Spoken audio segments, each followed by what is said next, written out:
Kenne barasayyuu kootiitti wal bara dhageessaniitti gurratti sin jira. Nante maal ishee jettu dhageessa beektu sila eenyu fakkaata kan jette beektu garuu beektu ofi qorataadhaan alaatte.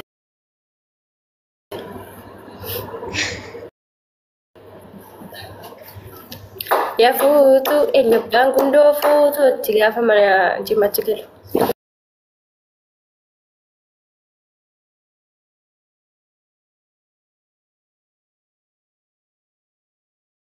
Gundoo booree dhiftee galta moore.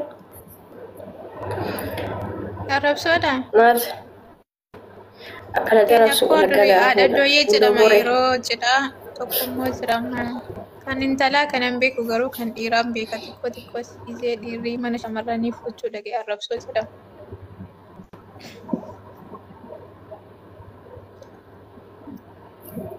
Haadha dooyyee kaarulee. Ejjere bee haadha dooyyee kaarulee. Haadha dooyyee. Bakkumaa kun miliqee na jala dhufa moo qoy? Garuu na ooltuun boo'inaa. Ooltuun boo'inaa Garuu na ooltuun boo'inaa. Wanni bilchaatee guggubachuufi anaa guggubu firii qixxaatee gurguruufi anaa gurguru garulee. Anaa gurguru garulee ooltuun boo'inaa. Ayyachuu akka isheetti bee. Bakkumaa sasa dhugaa naannoo gachuu deddeebitaa adda akkasumatti fakkaatanii dogongoreessa. Jedhi. Kan keenya isin jira jedhetis. Kurbaani gagammadi anaa gammadu akka gammaddee guddisan cabnee guddiftee namne garulee garuu nooltuun boo'inaa haadhattiin talaani dadallanti anaa dalanu akka dallantee guddisa cabdee guddiftee dabdee garulee garuu nooltuun boo'inaa haadha dooyyee garulee. Garuu na ooltuun boo'inaa. Ilma abbaa qabdu xilaan sarbi ni kaan jabbi. Ilma abbaan qabne xilaan meettiidha ni kaan reettiidha garulee. Garuu na ooltuun boo'inaa. Sagalee qabda bara. Tokkumaayyuu akka isheetti sagalee qabdu mucayyoo kana. Waanumti sitti hafe hin jiru bara.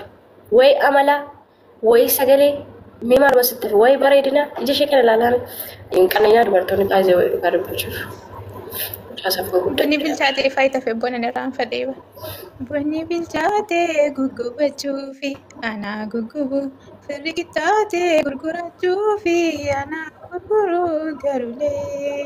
Haadha dooyyee garulee garuu na ooltuun boo'inaa. Sila maal seetee gooroo naannoftee hortoo naasuftee jedhama afaan haadhan talaati. Yaanaar. Tuusi nama meeqaan teessan isheen 500 galtee taaptaappii taanuyyuu dursitu ture bara. Kunan jimmaa gundoo boree hubeettuu naanta keenya dhugaatti liqirraa kaasu jechuudha arrabsuun.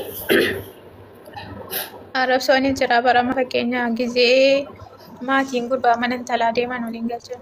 Cidiin harcaatee dhumtee soddaan obboo ciniin kuyyaatee dhuftee dhamee arrabsama. Arrabsamu qabaayyuu dhugaatti akkiitti. Soddaan obboo ciniin kuyyaatee kana ta'uu qaba. Yoo kana ta'uu qabaayyuu bara isin arrabsuuf amma gaafa fuudhatan isin arrabsamuu qabaayyuu laa. Amma gaafa wal garattan arrabsamtu jechuudha. Barbaree baala sukkaaraa akka waan qootee as kaa'ee marmaree maatti cuqqaalaa isiniin jedhanidha. Barbaree baala sukkaaraa mana keen arsinii barbaree baala sukkaaraa amma nyaatte siin jedhu barbaree baala sukkaaraa qofaa keen taa'inii barbaree baala sukkaaraa amma yaadde siin jedhu barbaree baala sukkaaraa akka waan qootee as kaa'ee barbaree maatti cuqqaalan gaafa maaddiin dhiyaatu bakka maaddii sana dhaqanii akka dheedhuun maal jetta dhiisee akka yoo aare.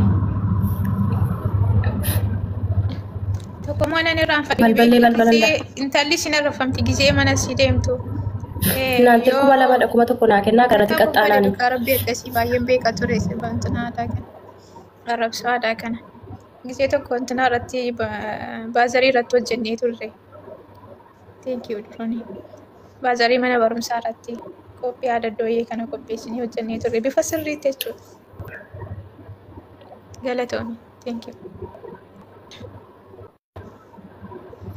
Naradoo yee garulee buatee walakkaa Yaabanaatuun boonaa. cimaa. Abaaboo jimmatti galchinaa hundi keessanuu nuraa nafinaa garulee.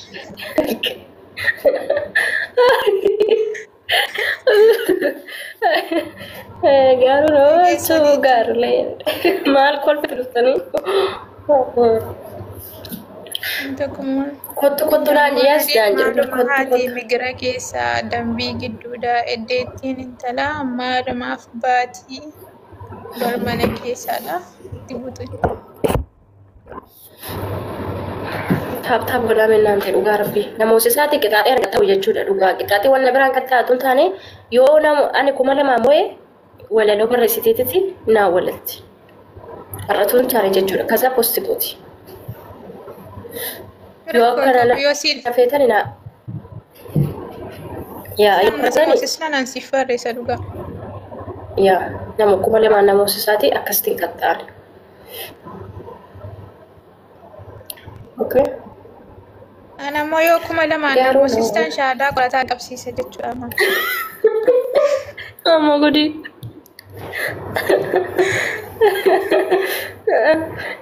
Biikoo sheer godhi dhugaa rabbi sheer godhaati koppiliingii godhaati namoota isaati yoo ni moheeni walaloo barreessite suuraa koodhaan gadhiisti jechuudha. Maqaa koo malee itti isheen maqaa koo keessa batte akkuma maqaa ishee falmatte sana illee naaf falmadha isheen nu barsiise falmachuu maqaa Ozaree jedha. Dhugaa isheetti nu farfi barsiise bal maqaadha falmachuu baay'ee. Biikool ispeeshaalenjii kana baay'ee biikool ammachiidha iskiriin Abaaboo lama guys. Yalla namni bira. Namni biraallee banaa kaa. Kottaa naa banaachi. Nam takka utuu daqiiqaan hin dhumin nam takka. Duraddiin banime. Naante daqiiqaan dhumaa bara babaa tokkoon banaa. Qama sheer gochuu qabaan giftatti. Bitus nama Abaaboo jennaan amma kana taataniitu jirtanii mushkila billaa.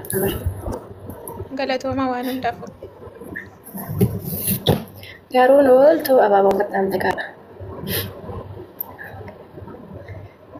Meeshaa danaa qabsiistu sina jirti. Yoo miira keessa galan malee malam galchan. Naante irra namni waa'ee isatti badee hoo dhiban. Kalas baduu. Qoyaa namni gasti bananii jiruma.